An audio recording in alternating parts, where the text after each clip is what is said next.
Hello, everyone, and welcome to Rainbow Connections, a show where we interview creators in the TTRPG space about their creations and introduce you to some amazing projects. I am Serafina Smith for Streaming Rainbow. Today we have Rayne and Jack here to talk to us about Harmony Road, a new actual play that will certainly be a treat for Pokemon fans. Welcome. It's great to have you both here. Thank you for having us. Likewise. Glad to be here. Marvelous. I'll just jump right in. Let's start with the hard-hitting questions. Broad introduction to the project. In your own words, what is Harmony Road and what makes it special?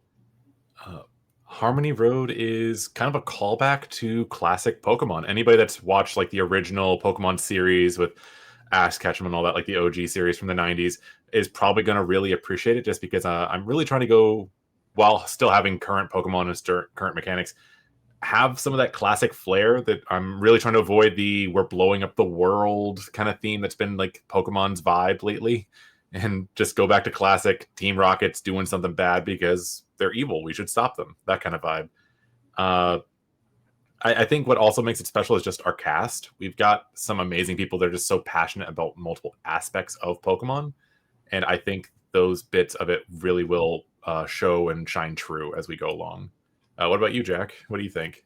Well, this is mostly your project, your world, your story. So you'll tell it best. But to me, what makes it special for me is it's a nice big spoonful of nostalgia. It's a nice big spoonful of going back to your youth. I grew up with Pokemon First Edition. I remember getting my first 3 Pokemon cards. I remember watching the show as a kid. I remember literally learning how to read, playing the Game Boy Color all the way back then. A clear purple one, homage with my background here. So it's just really nice to be able to sit back, once a week when, the world's a crazy place right now. Lots of stresses for everyone. So what makes it so special to me is really just, aside from the tech production that I need to do, it also allows me to just sort of sit back and kind of be a kid again and just really appreciate, what Pokemon is, and that sort of wide-eyed wanderlust and friendship and journey and exploration. And so far, it's been a real fun time. We've already had one player basically decry that they're too gay and too millennial for this, I believe is what she said. As I described a Riolu holding 2 tambourines in a little marching band outfit for 2 contest trainers that were chit-chatting before an event. And she's like, I'm too gay for this. It's too cute. It's too cute. So that's what we're really trying to convey, is just not just the nostalgia, but also just that immersion and that presentation that a lot of people felt in Pokemon but didn't actually see. It's probably going to come up later in one of the questions, but one of the things I really wanted to do with this project was make sure there was representation that we didn't see enough in Pokemon. So when I was designing this world, it wasn't me, like, I don't know how to phrase this properly, but it wasn't me trying to like fill in the blanks. It was more like, what would best convey this concept of a character? And more often than not, it involved people with disabilities, either visible or non-visible, and people of different colors and ethnicities and representations. I was really trying to make sure that anybody that watched the show, hopefully, it really depends on where we go, but eventually they're going to see somebody that's like, oh, that's like me. And that's kind of the goal with this show, is just nostalgia and current mentalities merged together, I guess is the best way of putting it. It's really good to hear. I love that. Oh, okay. So I'm already feeling good about this. I also taught my child to read through Pokemon. So, Aww. Was it the cards or was it the manga? It was. We started with a emulator of Game Boy, and it was Pokemon Yellow. Nice pick. That just encouraged them to get into it, and so then I started doing vocab words of the Pokemon and stuff like that. It's it's a funny side tangent, but I work as a comic and game shop manager. I'm not so much a comic guy, but I am the game guy, and it's interesting because we'll have parents come in and like, okay, go get something to read, and then I'm like, are you sure you want that? It's like, you want them to read. Why does it have to be a chore? Like, get them something that they want to read, and then they'll make reading not a chore. And it's always bewildering to me when parents are like, oh, that's not a real book. It's like, are they reading? Does it have words? Then it's a book. Indeed. Okay, back to the subject. Where did the concept of Harmony Road come from? Like, what prompted you to create it? What were your sources of inspiration? I'm actually going to divert to Jack on this one because it actually kind of started from me running for Jack. So why don't you lead off on that one? Oh, okay. Well, I guess the inception of this was I was lucky enough to be picked as a cast member on a game that Rayne ran for. Nerds with Dice. That was Nerds with Dice. Yeah, Yep. With Nerds with Dice. And that was a real fun experience. I've not heard of the Pokemon Tabletop United system before. I've seen a D&D hack that's sort of floated around over the years. But basically, what I just said for the last question inspired me to really get into that. I was real excited to be a player, a cast member on another Pokemon game, another Pokemon show, and I thought Rayne just did a real good job. And Star Metal Productions is a growing channel, and we're always looking for more people to partner with, guest GMs, new cast members, really anybody who wants to be involved.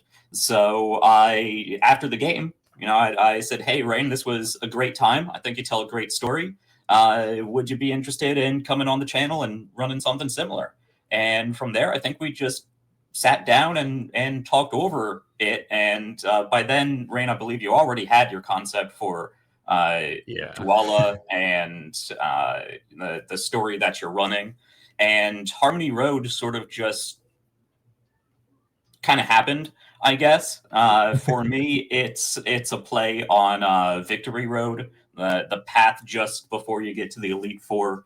But instead of it being about victory and the culmination of a journey, it's about connection and the beginning of a journey. So Harmony Road is, to me, just, again, being that youth that goes out, makes friends with people and Pokemon, finds a team of friends that they travel with, just like in the original animated series.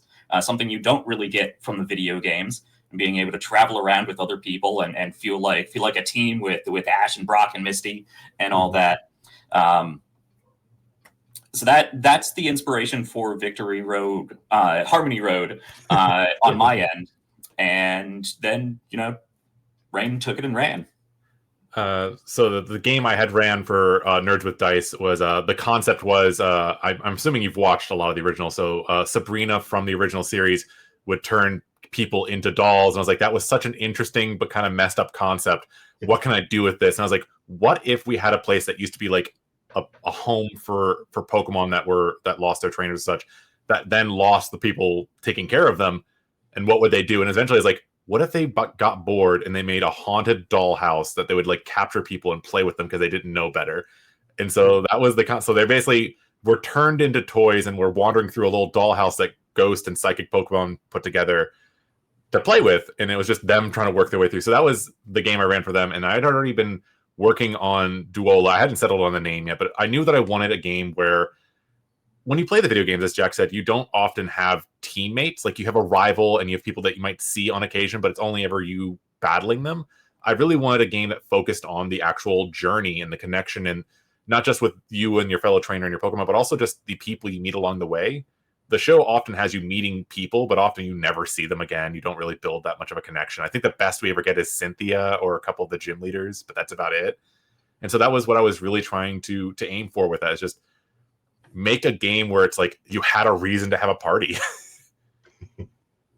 As much as I love Pokemon, the writing in the video games is not great, and they don't really follow through with some of their ideas of like, it's about being friends with your Pokemon. It's like, cool, but unless you pick the ones that are really good, you're going to have a hard time winning. So let's fix that. we're going to talk about all the different players later, but we specifically have people playing all sorts of things, and each one is viable in their own little way, which I really appreciate. There's no best strategy to win. That's good. What are some things that Pokemon fans will find familiar, and what will be new to them? So one of the key things with Duola is actually for the new is I created my own regional professor called Professor Maple. She's an elderly African American woman with a little beret, and her area of study is Pokemon with unique traits. We see it happen in the anime on occasion where Pokemon will have things that they really shouldn't have. Bulbasaur digging to save its life at one point is an example I pulled. So she studies Pokemon that have unique abilities, be it moves, traits, capabilities, just weird little bits.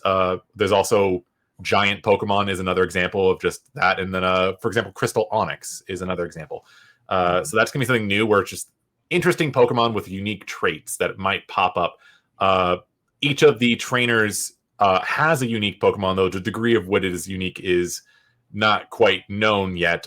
Jack did display their unique trait pretty early on. They have an Abra, which normally only knows the move Teleport, that knows Ancient Power.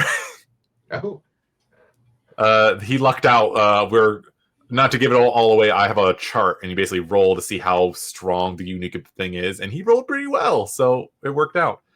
But for classic things, I can't speak it entirely, but obviously we're going to have the old classic of we have a rival trainer that one of our players is currently like hates. We went classic blue, or this like a smell you later kind of vibe where it's like, oh, we want to beat them so bad. And so that's going to be there. We're also going to be having a lot of the just classic Pokemon journey. There's an evil team with grunts that you're going to want to beat up because they're doing something bad to Pokemon. And it's like, nah, can't let that stand. Next session is when we're going to have that first reveal of the evil team as well. So I'm looking very forward to that. But I don't want to keep talking all the way through. So Jack, what about you? What do you think might show up on this? I mean, I think we covered most of the basics. I think something new that us as players and the audience will get to experience is I know you've put a lot of thought and a lot of work into what the world and the people and the cities and settlements would look like and function as in a world where creatures such as Pokemon are not only widespread but heavily incorporated into daily life, working alongside people to perform various jobs. The difference between, I guess, city Pokemon or house Pokemon and wild Pokemon. Wild. Yeah. And I think that goes back to the concept of your radio towers, for lack of a better word. Rayne, you could talk about that. Oh, that is also something that is going to make an appearance in the design of the world. I specifically wanted to make sure I focused on like how the world would have been designed to incorporate accessibility both for people and for Pokemon. So there aren't really that many stairs much because you're going to need ramps. Certain Pokemon aren't going to be able to handle stairs very well, but that's also the same for people. Doorways, traditionally, they're not going to have a lot of turnabouts because you need things to be accessible for people and Pokemon. I tried to really try to incorporate that in the world building of like how would a world that actually was trying to be accessible would function in mind of both people and Pokemon. Like doorways need to be big enough for certain things, and then one of the other things that's actually kind of new, which we're going to touch on, but I don't want to say too much on, the concept of why there are only weak Pokemon in cities that aren't going to really cause a problem. And so I was like, well, we already know repels exist in the game. So what if somebody created essentially a radio tower that effectively operated like a repel tower? So that basically certain populated areas will have radio towers that will repel Pokemon over a certain strength. For that, there's a mechanical thing there, but like above a certain level or strength or power, they'll be like, oh, I don't want to go over there. It's not my problem. So you'll see a bunch of like Pidgeys and stuff, but you're not going to see just a Tyranitar just wandering through town randomly. Hopefully. Probably good. But we're going to get to that later. I'm not familiar with the Pokemon TTRPG system that you're using. What can you tell me about it? So PTU, or Pokemon Tabletop United, is a fan-made system that I was introduced to 2 years ago by my close friend Wally, who we had just finished playing a lot of D&D, and I think we were all burned out because like just so much stuff happening with them lately, and like I personally just didn't want to deal with it. And he's like, well, what if we played a Pokemon game? I know the system is a lot of fun. I was like, say less, let's go. So he introduced that to me, and it's one of those systems where you can see a lot of heart and passion went into it. It's gone through multiple erratas, though I'm currently using essentially the base game itself. I do recommend checking out the erratas. It is very helpful and it's very useful. They did change a lot of stuff, but just for the convenience of new players, not having to go through several pages of errata to play a game is also a factor. But we are playing currently basically the core PTU 1.05 plus system with removal of base stat relations and a couple other nitty-gritty things.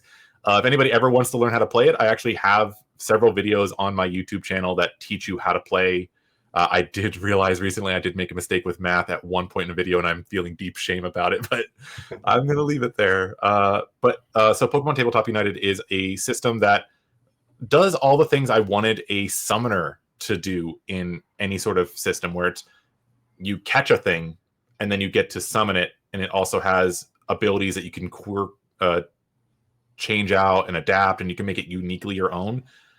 It would be essentially like if you caught a fire elemental in Skyrim and then fought somebody else's fire elemental, you would make it completely different. And that's what I really wanted, is just whenever you have any sort of summoner, it's like, cool, we're all using the exact same stat block. It's never going to be different. So I thought it would be nice. That's something I really appreciate about the system. Sorry, I was just going to say, just because it matters mechanically, it's a D20 based system, but its skill checks are based on a dice pool system, which I really like, because it makes it feel like you actually gain like expertise. Mm-hmm. So like the average in the system is 2d6, so that means even if you're an expert and you roll kind of bad, you're still probably going to beat a 7, which is the average. So you still feel like you're actually talented.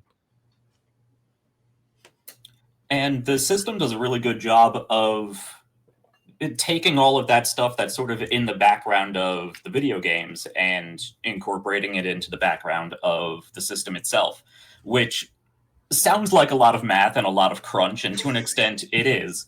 But its complexities and its crunch level are sort of in line with like Pathfinder or Shadowrun, where the complexity really is heavily front-loaded to character creation. But once you get your character down, and there's a great spreadsheet that comes along with the game, that really helps organize things well, does a bunch of the calculations for you. So once you pick your character, and that's a whole process, I do recommend, if you're interested in the game, going to check out Rayne's videos, his tutorials. That's how I learned to play. That's how I made my character. So very easy to understand. Rayne, you did a great job on that. But once you get your character down, and you really have a ton of customization options, a lot of things you can pick a la carte, and dials you can tune to make your character really feel special and unique. And I think that goes back to what Rayne was saying about everybody throwing out the same fire elemental. In D&D, I mean, a ranger is a ranger is a ranger. You have a few different options that you can kind of customize, but at the end of the day, you're doing ranger things. And I think PTU does a great job of having enough different ways to customize your character, with multiple classes you can take and multiple feats and edges and all kinds of stuff. And that's before you even get to your Pokemon, which are also fairly customizable. So it's a great system for really finding a character that's really what you want to play, instead of taking a sheet, taking something that you have to play and trying to make it your own. Mm-hmm. I think the best way I could put it is 2 people could say, I'm going to make a Pokemon Ranger, and build it entirely different. Is that one could be like, I want to make a Pokemon Ranger, but I want to be a frontliner with that fights with my Pokemon, and so they'll take martial artist and chef or cheerleader or something like that. And somebody else is like, no, I want to be in the back line, so I'm going to be commander. And like, you can uniquely have a concept and completely utilize it in different ways. I was about to say utilize or utilitarian. I was like, that's the wrong word. I'm also tired. So moving on to a slightly different topic, what was the process of casting and crewing this show like? How did this group of people? Oh boy, that was a fun trip, Jack. I'm gonna let you lead on this one. Oh man. Yeah. I mean, Rayne's reaction kind of says it all. But to be honest, it's no different than casting has ever been. Anybody who has produced a show before, TTRPG related or not, or really ever tried to get a group of people, a select group of people, in one place at the same time to do a specific thing, it comes with its difficulties. Yeah. Oh man. I mean, I've been producing shows like this for years now. On Star Metal Now, previously it was RPGs Uncovered. I work with a few other channels here and there, and the casting process really is the same, or at least I do it the same. And I'm sure you don't need the nitty gritty about how I do the interviews and how I set up the prospective player questions and whatnot. My notebook from that. yeah. But casting does take time, especially to do it right and to really hone in on good cast members, because not every good player is going to be a good cast member, and there's nothing wrong with that. But to be a cast member on a show, you do kind of have to have some amount of camera presence. You have to be able to articulate well. You need to be able to show your passion about not just the game and not just playing and not just being a cast member. You can't have cast members who are on the show just to be a cast member. Yeah, just to gain exposure, just to take that one next step further. You want players who want to play the game and want to play the characters and want to really immerse themselves in the story and make it a living process that everybody can enjoy. And that does take a certain amount of charisma. Yeah, passion. Both are very necessary, and that takes a lot of time to find, especially when because this is something important to us, when you want representation to be a key cornerstone of Star Metal Productions, and that's more difficult when you're a smaller channel that's still trying to grow. Of course, the more people you know and the more people you work with, the more networking you can get, the wider net you can cast. The more trust you have. The more trust you have, yeah, and trust is really important when wanting to invite anybody other than a cis white man on your show. When we were doing casting, we were very much trying to make sure that like women and people of color were given, I don't want to say preferential treatment, but like we really wanted to make sure that they knew that they were welcome, they were going to be appreciated, valued, and listened to, I guess is the best way of putting it. We were actually very lucky that pretty much everybody we were actually able to get a hold of, one, were the people we really liked the best from casting, at least me personally. I can't speak for you. I have stars next to their names on the thing. It's like, oh God, we got the people I wanted, which was great. But also just, they were the ones that were most excited about the project, but also we got a lot of women in the cast, and I think that's great because I don't think enough female gamers get representation in a lot of media. And like, I think it's silly to say, but roughly 50% of the world and 50% of gamers are women. They really should be represented in that type of thing. Yeah. But yeah, it was a problem we were having. It's just a lot of people, especially people of color, don't feel like they can be secure in certain spaces until you've proven yourself to be somebody that's trustworthy. And I'm hoping that we can, I say we, but I'm speaking for Star Metal on that one, but I'm hoping that I and they can really show that we're a community that is going to listen and do, I don't know how to phrase it, do as they request, I guess is the best way of, I'm like you said, it's trust in defining your space as a safe space, as an inclusive space, as a fun place. I mean, I've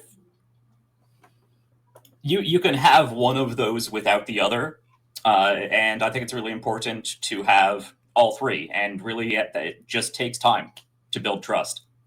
But another one of the cornerstones of not just Star Metal or before that my RPGs Uncovered channel, but just something I value as a person in my home games with connections to other people, at work or just out in the world, is the concept of sharing new perspectives. We all only live one life. We only have one lived experience to draw from, and the more different people you can interact with, the more different perspectives that you are made to be aware of and engage with, I think just makes you a better person. It leads to a lot more personal growth, and it leads to a lot more sincere connection and unity and coming together and harmony. And I think that's something we really need in the world right now. So I relish every opportunity to talk with somebody who I've never talked to before about a situation that I've never been in before, because I think it just helps everybody grow and everybody connect better. What did it take? Probably 2-3 months. I think it took us 3 months. Yeah, it was a lot of just trying to get everybody on the page. I think out of game, the thing that we could definitely say that this campaign has been pushbacks. It's like just scheduling has been the monster of all things on this game. Our premiere, which was yesterday from the recording of this, obviously, was actually the second attempt, and we were debating if we had to push back again because we had lost a player just before playtime, personal reasons, and we're like, we can't push back again. It's going to look unprofessional, so we're just going to have to go on with one person missing. But that's how it happens sometimes. Yeah, that was even after a couple delays just for session 0 and making sure that everybody was around and had everything they needed to get started. So our start date got pushed back to just around when we expected the project to be over. But I will always say I would rather do it correct next week than do it poorly right now. That is correct. I very much agree with you on that one. It's also just a factor of I didn't want anybody in the show to feel like they had to go on when they weren't up for it. I would much rather have somebody at their best feeling comfortable than somebody that feels like they have to just push through, because I think that does show on camera. Like, home games are a different beast entirely. If you're doing an actual play, people can tell when you're just not in it. And that's not what I want it to happen. I don't want cast to feel like they need to be on if they're obviously going through something. Yeah. But we were very fortunate for the cast we have, because they've all been very understanding of every little incident that's happened. This is all very refreshing, by the way. I absolutely love all these discussions. Aw. Art. So what we create obviously has roots in our prior experience. So my question for you now is, what sort of experience is guiding you in this project? If you don't mind me taking on this first, Jack, I think the major thing that really inspired this experience for me was just being a young gay nerd and not feeling like I could really live the experience I would have wanted to see in the show. I don't know about many people, but when I was watching cartoons a lot as a kid, I was very much like, why do they keep trying to force a relationship between these people who have no chemistry? I'm seeing a lot more chemistry between these other two people who are of same sex. So for me, I think the biggest root of the experience that I'm trying to project is one of somebody who wanted connection, but obviously was afraid of trying to reach out for it. So in Harmony Road, a lot of the stuff I've tried to design is not just about inclusivity, but it's also about gaining understanding from others. It's something that I kind of described a bit in the first session. It was a bit rushed, but part of Duola's entire concept is teams are a thing that is naturally encouraged by you, like the big Harmony Festival. Like, it's recommended that you go to different cities and team up with different people, learn different people's cultures and viewpoints, and it actually gains people to to see things from another angle, to meet people they normally wouldn't interact with. And so it was also a good excuse for why there should be a team of roughly 4 people working together. But 2 things can be correct at the exact same time. So yeah, I think the core guiding experience for me has just been somebody that wanted an option to connect with people. A more recent revelation for me is the fact that I always knew that I wasn't quite right in the head, but realizing as an adult that I'm autistic and realizing, oh, that's why I never quite understood people and why they never quite understood me. So making it so that people can understand one another in a framework that is useful is great for me. I realized later on in life that the reason I liked board games and card games and TTRPGs is because there was a set rule framework that we all had to understand to play, which makes it a lot easier to interact with people. But that's me prattling on. Jack, what about you? Well, I think all I can really talk too much about is on the production side of things. Like I said, this is your story, your world, so you'll be able to speak better about the experience guiding, how you tell that story. But for me, on the production side of things, I take every new show as an opportunity to try something new, to learn something more. My primary role at Star Metal, at least the way I think of it, is the graphic design aspect of it. So the fun little images that are flicking back and forth between us, I put those together. I have a lot of fun doing that. It really allows me to stretch my creative muscles and try new things.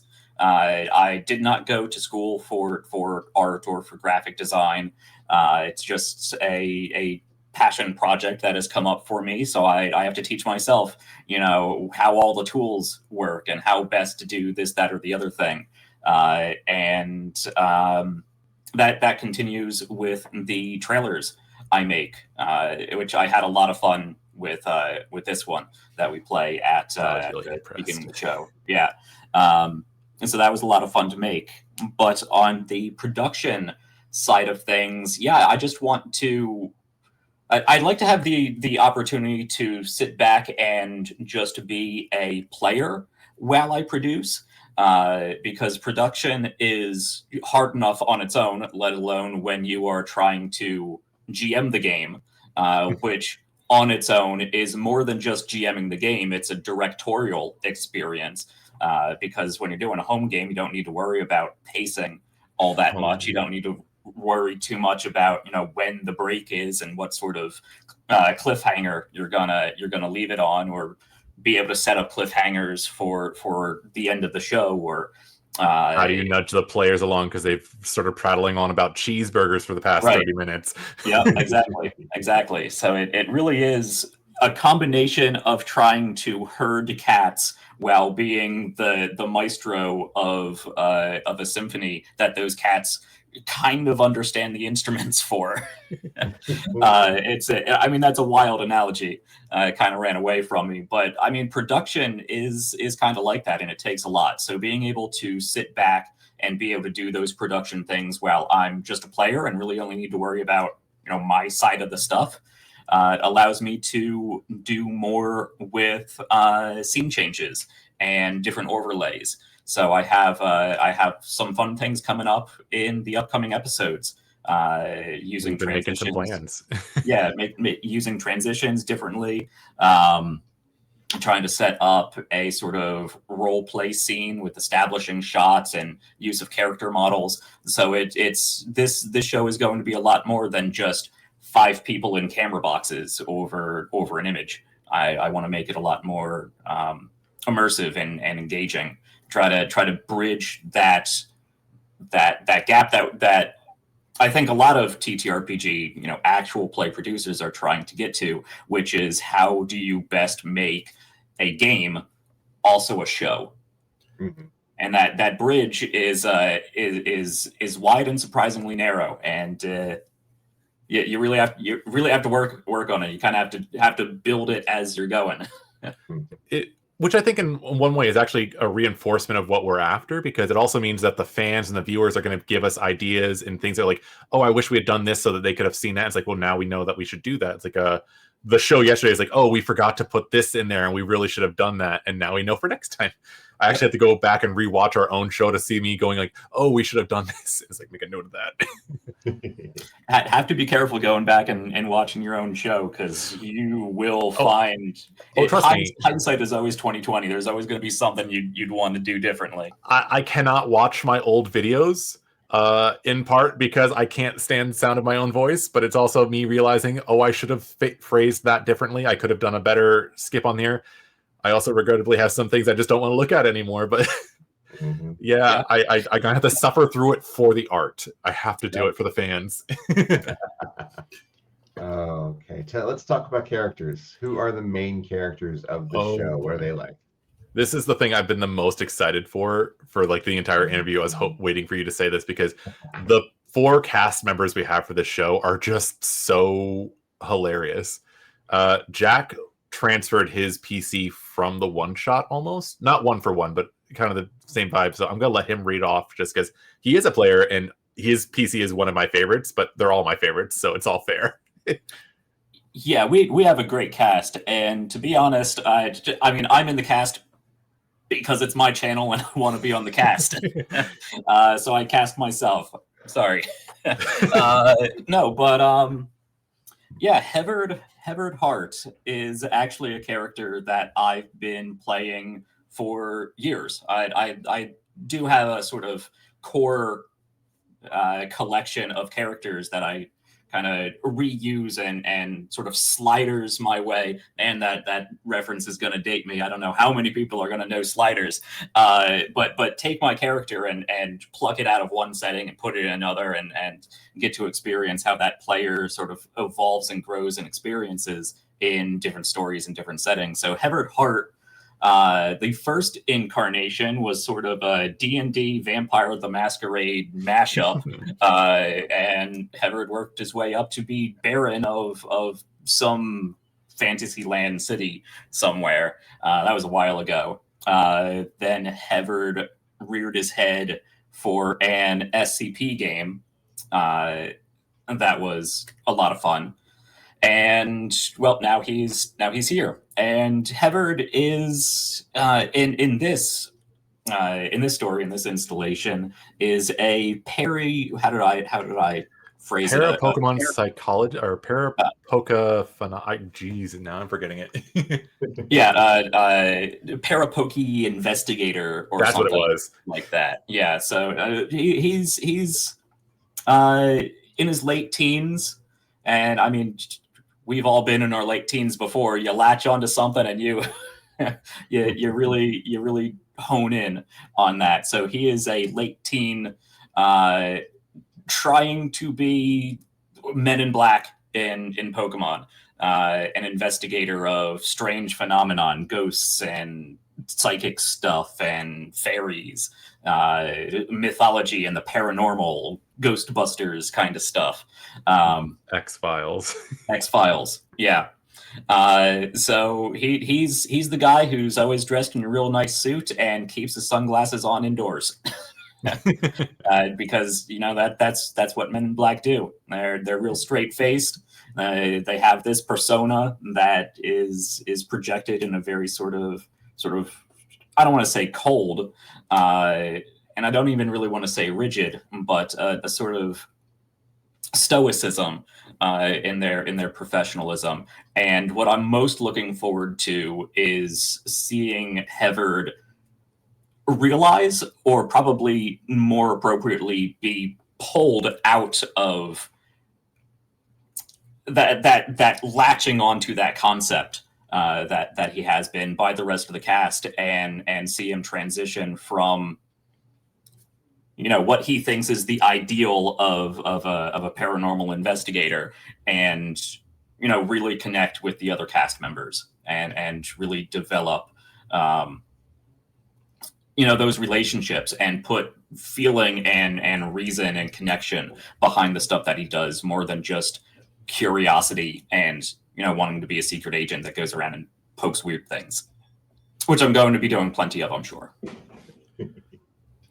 I think the next one that I really want to talk about is probably Arnica's character, just because she's currently been like I don't know how to phrase this better than she's been the scene stealer so far. We've only had one episode, so I feel it's only fair. But Arnica is currently playing essentially, you know, those people in the Pokemon video games, you'd go into a gym and you'd fight some trainers before you got to the gym leader. She's currently playing as one of somebody who's that, but she really wants to have her own gym, and she doesn't want to have to deal with this anymore.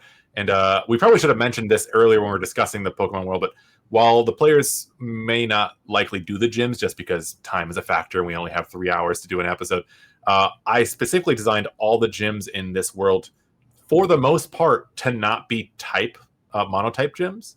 So they're all based on themes and identities. I feel it's only fair to say that the one that she is a trainer from, the Maneus gym, that one's actually all about conservation. So all the different Pokemon that they're trying to help rehabilitate and keep safe from a specific environment, being the wetlands. So that's what her gym's theme was. And she's like, I want to do my own gym. And so she's like this, I think her character is like 25, something like that. I'd have to check her exact age on it. But she's playing like a middle-aged woman who's just like, I need to go out and do my own thing. I've been doing this too long. When's my dream going to come? And I'm very excited for people to watch her journey. She has been such a hoot to just lay into stuff. Her Pokemon are named John Tedwards, the Espeon, and Calypso, the Vaporeon, and the personality we've been able to give those two is hilarious. And then we have Eris, who is our wild child of the group. They're playing like a 14-year-old little girl who just has no. Are we allowed to cuss? Absolutely. She has no shits to give, and she's just ready to go feral out in the world. One of the things I was actually really curious to explore in this world is what happens if you give children dangerous weapons. Essentially, is like you have a 14-year-old girl who's just ready to cause chaos with two little engines of destruction under her arms out in the world, and what happens with that? And she is ready to just become a gremlin and let things just let loose, and I'm so here for it. Her rival is Tabitha, who's just like a prissy, like rich kid, and they're just at each other's throats. And I think it's gonna be a very fun dynamic for people to watch. In session 0, they had a fight practice demo, and I'm glad we weren't recording because I don't think we've been allowed to put it on YouTube. The things that were said in that session. They were at each other's throats the only way two teenage girls can. And then the last character, unfortunately, who was not available for our premiere is Kimmy, who's being played by Siobhan. And she's actually one of the PCs that really went for some of the mechanics I wasn't expecting. She's actually exploring the Pokemon breeding aspect of the system. But she's also going with a legacy character where she's related to the Joys, the healers from the Pokemon anime. And she's like, do I want to follow my family history and become a doctor or a nurse or some sort of medical professional, or do I want to follow a different path? There's some more details of that, but it's not my space to share because that's something that she actually wanted to reveal in the show. But I do hope that means people watch it because she has a really cool little story she wants to tell with that character and their journey.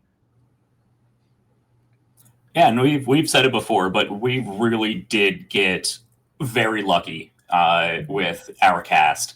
Everybody has just so much screen presence. It's just spilling out over into everything.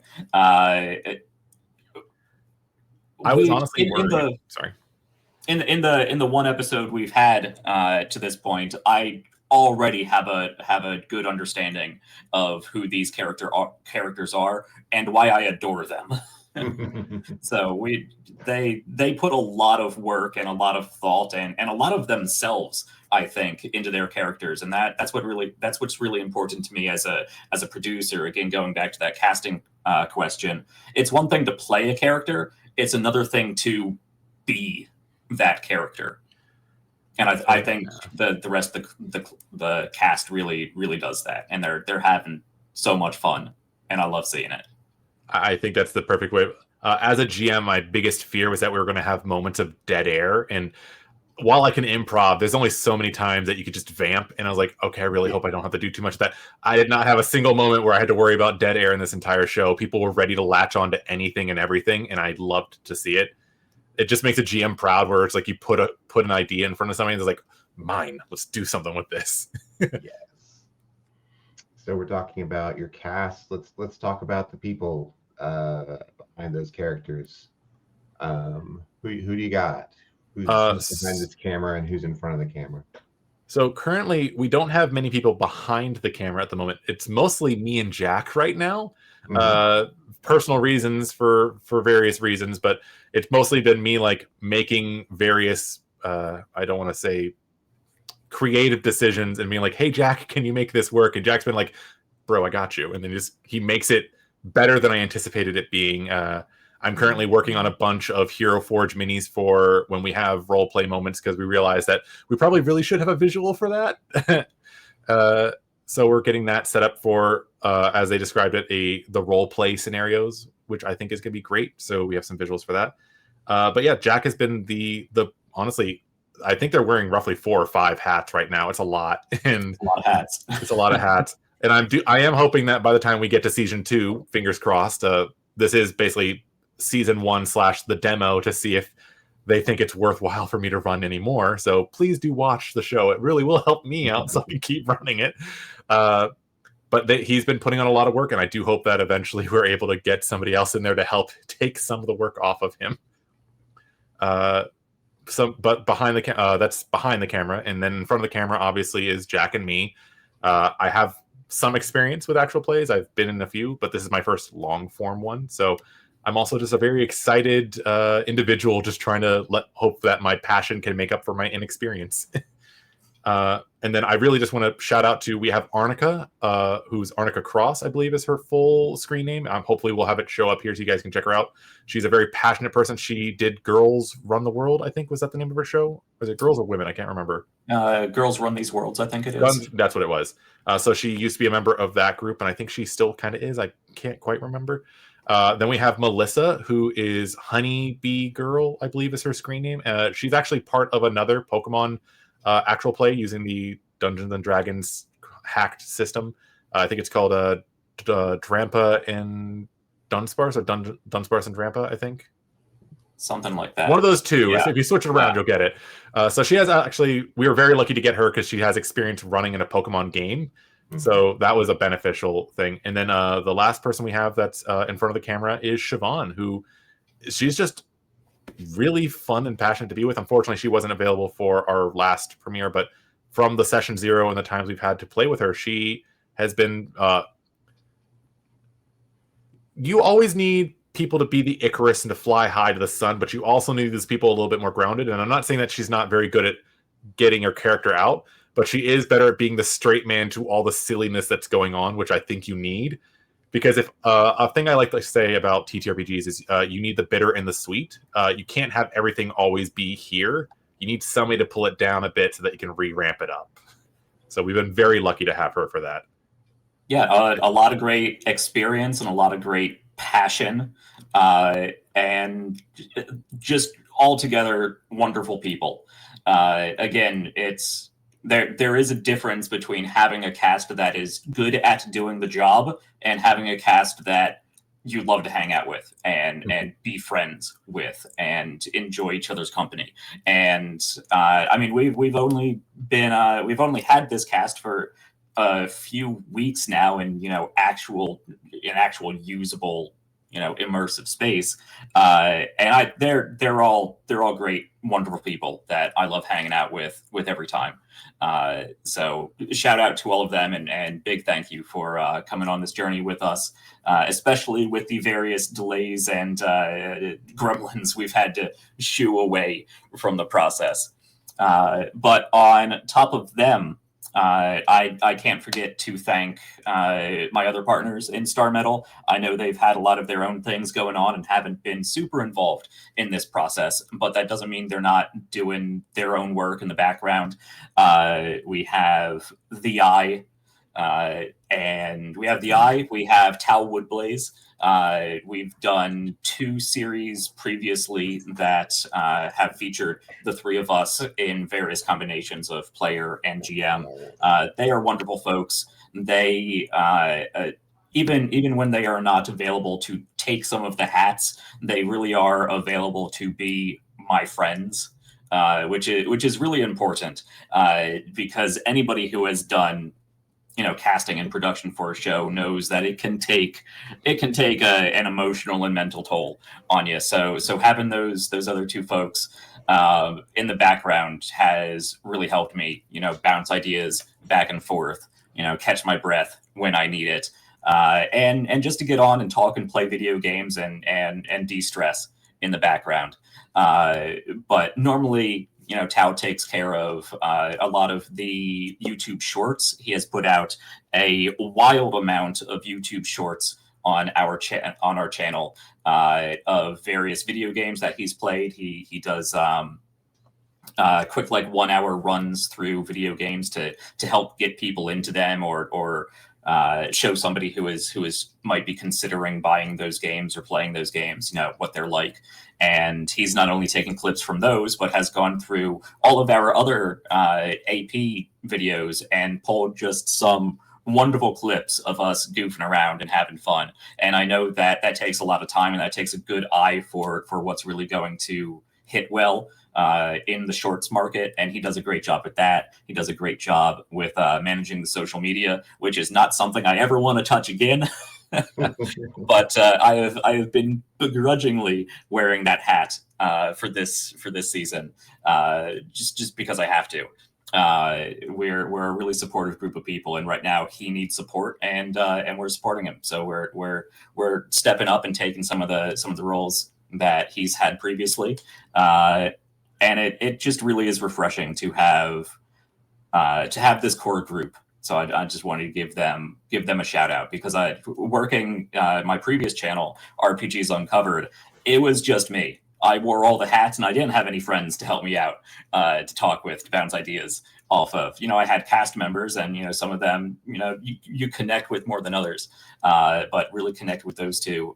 And Zach, who is sort of our silent fourth at the moment, because he life transitions and whatnot. But it's real nice having the Star Metal production team. And if you watch the previous shows and ones in the future, you'll be able to see them. They're great folks. Also, wonderful camera presence. All right. I always end my interviews with this question. What is the heart of your show? What is the heart of Harmony Road? In other words, what is at its core? Is there a message, a feeling, an experience that you want to evoke or embrace? What is the heart? I think if I had to pick one thing, it'd either be connection or acceptance. I think would be the first two things that come to mind, because at the core of what I'm trying to do, I'm not trying to make a utopic world where everybody's happy and there's no strife whatsoever. Hopefully, if I get more than one season, we will be able to explore all the messed up underworld things that I have planned. But I wanted to make sure that on the forefront, on the average day, people that are in this world are going to be able to feel like, as long as they're not a bastard to other people, they're going to be accepted. And even if they are a bastard, they're not going to be derided because of what they are or who they are. They're just going to be derided because they're a bastard. So does that make sense? I guess the thing is the paradox of the social structure. I can't remember I always mess up that phrase, but basically, if you're good to people, then they have to be good to you. But if you're mean to people, you're no longer covered by that. We get to be mean to you. That's essentially the vibe I was going for, of just people in this world are generally going to try to do their best to not cause harm to other people and to try to connect and understand one another. That was really the core of this show and this game. And honestly, this world is just, I wanted a world where it felt like people actually cared and wanted to be nice to people. And what happens when you're not a nice person?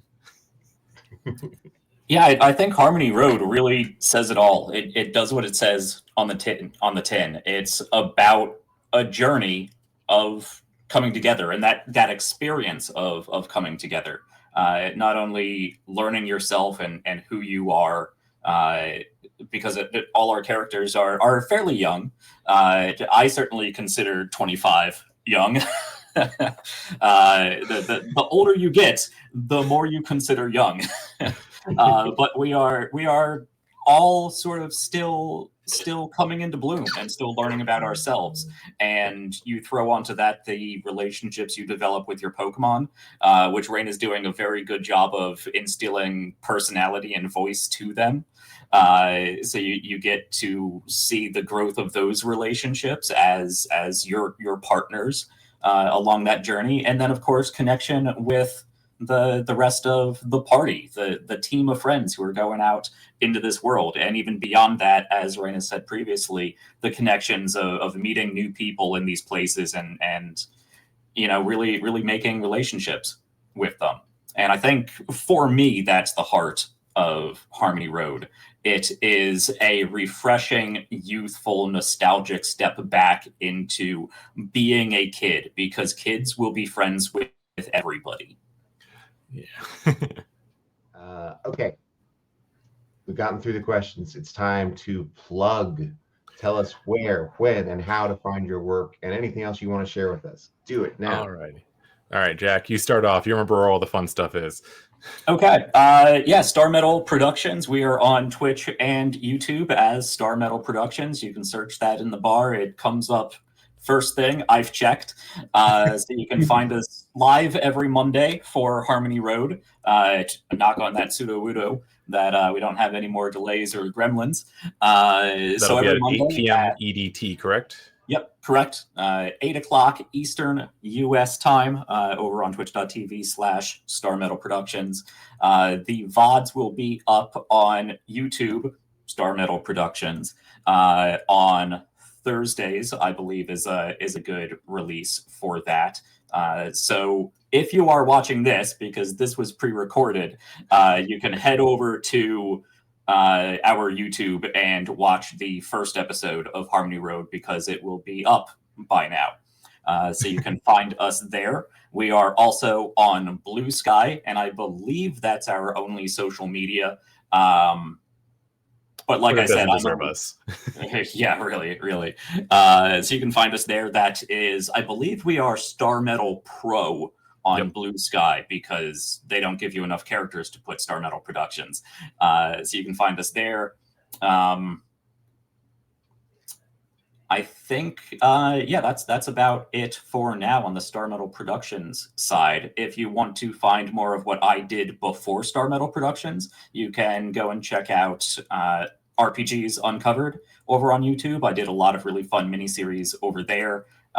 Some tutorialized learning how to play games miniseries that were a lot of fun, and even interviews like this with game creators. So you can go check that out if that sounds interesting to you. And I do hope to bring more of that kind of content into Star Metal Productions. So I think that's my side of things. And even on that rotating display that we have here, you can also find the social media links to the rest of our wonderful cast. That should also be underneath the videos on YouTube as well, which should be helpful. Yes.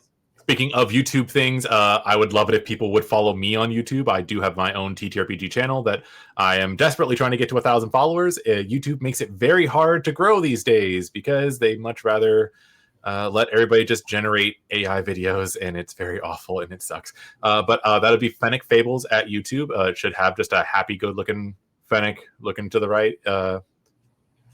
If you find that on YouTube, then you can also find me, Rayne Grimm, on Blue Sky. I post daily for TTRPG prompts and questions, really trying to help inspire ideas for people for their upcoming games, both as players and as GMs. It'll be things like giving you ideas for your characters, ideas for game flow, just prompts on general to get you thinking about stuff. I have a really long back catalog. If you just search the hashtag TTRPG prompt or TTRPG question, I originated that. That's my little claim to fame over on Blue Sky. So if people want to check that out. And it would really help me out if they followed me on YouTube. That's all I can really promote. If you're interested in the Pokemon game, go watch those tutorial videos. They are super helpful and just a lot of fun. I've done my best to make sure I linked every viable thing that they would need. Obviously, I'm not the creator of the system. I want to make sure I'm preeminently clear on that. I do not claim ownership of it. Just something I'm very passionate about, and they have all their resources available, and I have links to those to make sure that everybody can play. And if you ever want to talk about the game, get help with the game, or just want to sit there and talk about games in general, I also have a channel Discord. It's linked on my YouTube. Join me there. We also, if you're watching this is pre-recorded, so if you're watching this and you've just watched the episode and you want to talk about your fan theories, we do have a Discord channel where it's just theory crafting and idea talking. We'd love to see what you guys talk about, because then it gives me an idea of what you guys want to see. And likewise, come hang out with us in chat on Mondays. The chat last night for the first episode we did was a lot of fun. We have a lot of cool people there in there, and I was happy to see that the cast members were also engaging with chat and having fun little conversations. So hopefully, more viewers, more people in chat, more fun we can have just talking about stuff as we play the game and even afterwards. I think we were also talking about if we get some more people in the chat, we might also turn on those things where you can spend bits or money to have weird things happen. Yeah. So if you want to be able to drop Arceus on the party randomly, you need to start following us so that we know that's worth putting that as an option. Yeah, I'm not above doing weird stuff for money, guys. Oh, well. Only so much of that Arceus on the party, weird things happening. It's an option. Heck, you just... Yep. But you got to be in the chat, and you got to show us it's an option that you guys want to see. Yeah, the more we see people engaging in chat or leaving YouTube comments, the more likely it is that we'll be continuing not only this show but other shows like it, and making them even better and even more engaging. So I look forward to growing the channel, making more friends out there. Yeah. Wonderful. Well, thank you everyone for watching and for learning about this fun and nostalgic project with us. Harmony Road is playing on Mondays at 8 Eastern on Star Metal Productions channel. And from all of us here and at Streaming Rainbow, be well and take care of each other. And bye now. Bye, guys.